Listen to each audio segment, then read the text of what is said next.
Assalamualaikum warahmatullahi wabarakatuh. Nama saya Didi Artika Syani dengan NIM 246500082. Di sini saya akan menjelaskan tugas dari materi bab 6 yaitu mengenai Object Oriented Programming atau OOP. Langsung saja di sini pada slide pertama yaitu slide 6. Oke, yang pertama itu baris ini dia mendefinisikan sebuah kelas bernama polymorphis.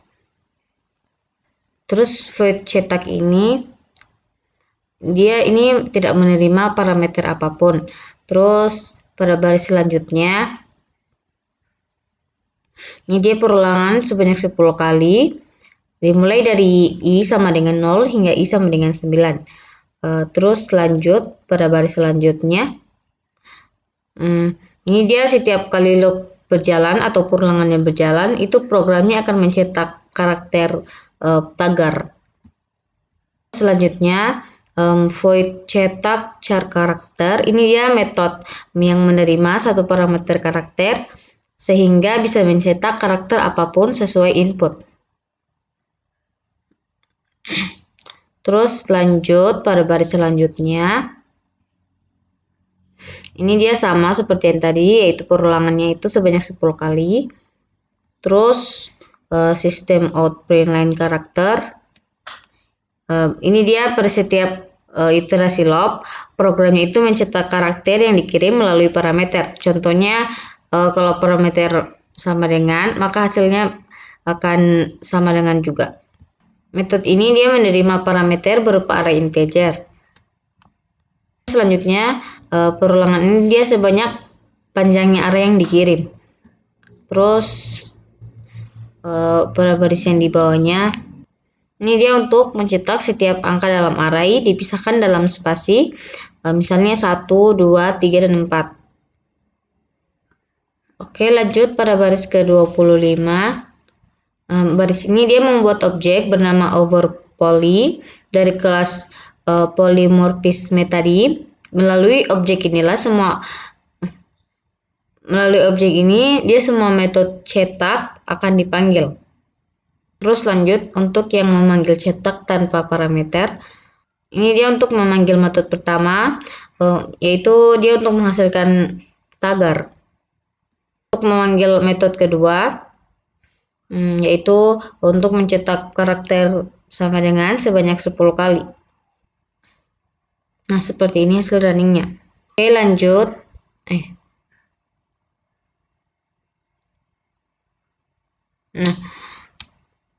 Oke, jadi kelas singa ini dia untuk mendefinisikan sebuah blueprint objek bernama singa.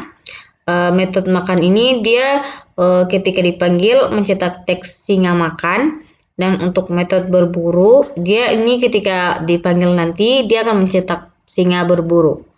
Lanjut kelas harimau ini dia sama juga dengan kelas singa yang tadi. Bedanya ini dia hanya mencetak hewan dan teks yang dicetak, yaitu harimau makan dan harimau berburu. Lanjut, ini dia sama saja dengan yang tadi, cuman ini dia bedanya kelasnya itu dia namanya ayam. Nah, di sini dia nama metodenya itu coba, terus parameternya itu singa. Artinya itu metode ini hanya menerima objek bertipe singa. Ketika dipanggil, metode ini akan mengeksekusi X makan, dia akan mengeksekusi ini sehingga nanti objek singanya itu menjalankan dua aksinya yaitu makan dan berburu. Oke, lanjut. Metode ini dia memiliki nama yang sama dengan metode sebelumnya. Ini dia disebut metode overloading. Bedanya itu ada pada tipe parameternya yaitu harimau. Ketika menerima objek harimau, metode ini akan dipanggil. Oke, selanjutnya ini dia membuat objek baru dari kelas singa. Objeknya ini dia dinamakannya itu S. Objek ini sekarang memiliki kemampuan untuk memanggil metode yaitu makan dan berburu. Pada baris ke-41, ini karena S adalah objek jenisnya singa, maka Java ini dia memilih metode yang untuk singa tadi. Sama juga untuk yang coba H. Ini dia untuk memilih metode yang harimau tadi.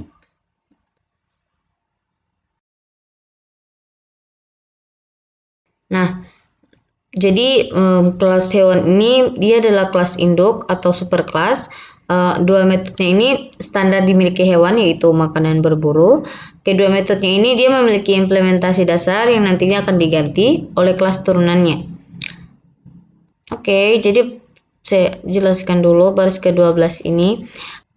Dia berarti singa adalah hewan, sehingga dia nanti mewarisi semua metode dari kelas hewan. Nah, ini dia singa mengganti cara makan yang sebelumnya milik hewan. Ini dia juga singa mengganti berburu kelas hewan. Pada kelas harimau mewarisi hewan. Seperti singa, harimau juga anak dari hewan. Metode ini dia menerima parameter bertipe hewan, bukan singa ataupun harimau.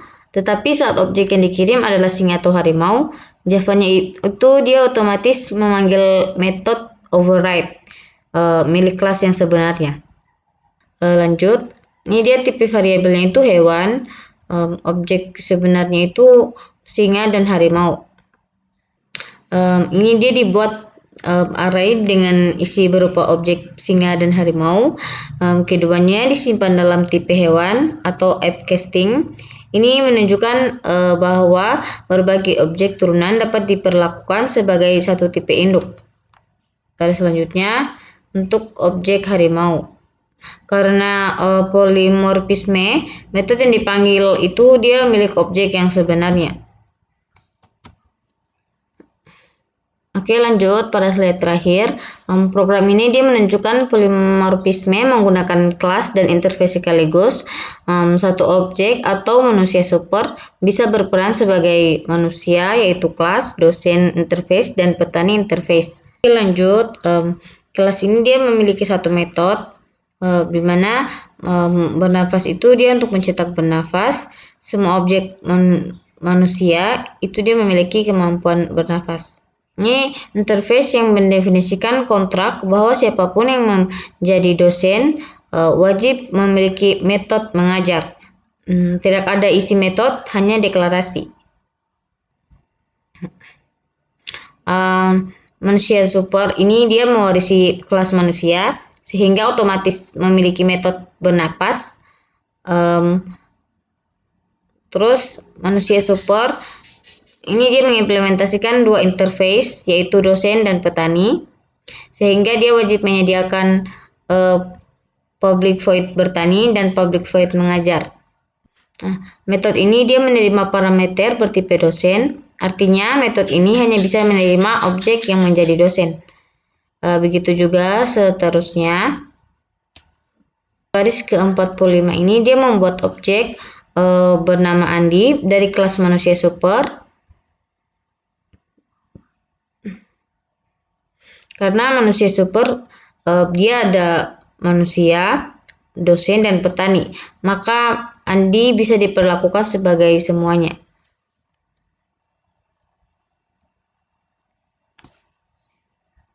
Nah, seperti ini. Sekian penjelasan dari saya, lebih dan kurangnya mohon dimaafkan. Wassalamualaikum warahmatullahi wabarakatuh.